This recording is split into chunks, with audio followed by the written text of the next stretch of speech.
அண்ணா மலையாரே சென்ற காலத்தில் பழுதிலாத்திரம் இனி எதிர்காலத்தில் சிறப்பும் இன்று எழுந்தருள பெற்ற பேர் இதனால் எற்றைக்கும் திருவருள் உடையோம் நன்றியில் நெறியில் அழுந்திய நாடும் நற்றமிழ் வெந்தனும் உய்ந்து வென்றிகொள் திருநீற்று உலகினில் விளங்கும் மேன்மையும் படைத்தனம்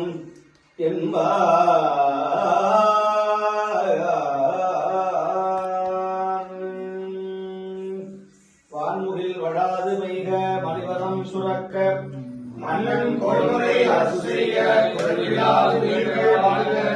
நான்மறை அறங்கள் ஓங்க நற்றவம் வெற்றி மல்க மேன்மைகள் சைவ நீதி விளங்குக